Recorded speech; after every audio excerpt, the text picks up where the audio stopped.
আজকে আমরা কোনো ওয়েবসাইটে থেকে কোনো একটা সেকশন বা কোনো টেমপ্লেট যদি আরেকটা ওয়েবসাইটে এলিমেন্টর ওয়েবসাইটে কিভাবে এক্সপোর্ট বা ইম্পোর্ট করতে হয় ওইটা দেখব।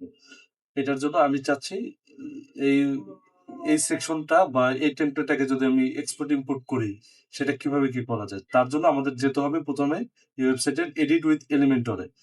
যেমন আমাদের দুইটা ডোমেন আছে, digital.zoomestality.com আর একটা আছে agency.zoomestality.com। এখানে হচ্ছে আমরা এই সেকশনটাকে ইম্পোর্ট করব। agency.zoomestality.com এ বর্তমানে কিছু নাই। এখন আমরা চাচ্ছি ওই digital.zoomestality.com থেকে এলিমেন্টরের এই সেকশনটাকে, যেমন ব্যানার সেকশনটাকে, জাস্ট এই ব্যানার সেকশনটাকে আমরা এক্সপোর্ট করে agency.zoomestality.com এ ইম্পোর্ট করব। তার জন্য সেভ অ্যাজ টেমপ্লেট দিয়ে তারপর এখানে আমরা নাম দিয়ে যদি ব্যানার সেকশন এজেন্সি,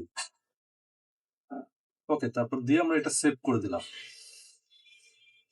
সেভ করে দেওয়ার পর এই যে এখানে আসছে এজেন্সি, তারপর এখানে এই থ্রি ডটে গেলে আমরা এক্সপোর্ট একটা সেকশন পাবো। তারপর এটাকে আমরা এক্সপোর্ট করে দিলাম এই নাম্বারে, ব্যানার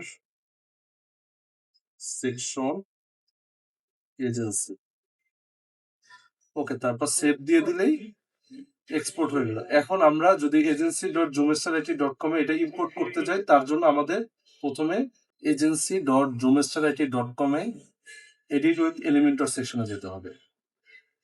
এডিট উইথ এলিমেন্টর সেকশনে গিয়ে তারপর আমরা যে সেকশনটাকে ইম্পোর্ট করতে চাই, যেটা সেভ করলাম, ওইটাকে আমরা এখানে এই যে ফাইল ম্যানেজার আইকনটা ক্লিক করে টেমপ্লেট দেব। টেমপ্লেট দিয়ে তারপর হচ্ছে এখানে আপলোড করতে হবে।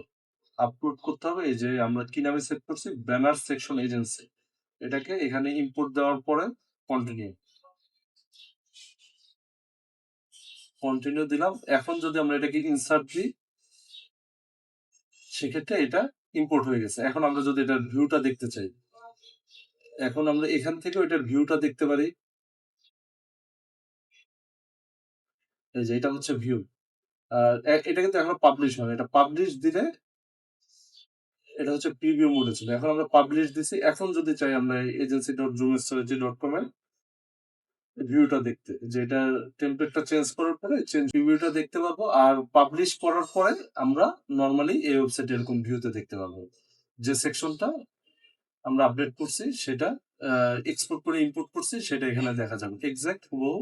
এভাবে করে আমরা দেখা যাচ্ছে একটা এক্সিস্টিং ওয়েবসাইট থেকে আরেকটা ওয়েবসাইটের যে কোনো সেকশন বা টেমপ্লেট আমরা কপি করে নতুন আরেকটা ওয়েবসাইট ইজিলি তৈরি করে ফেলতে পারবো।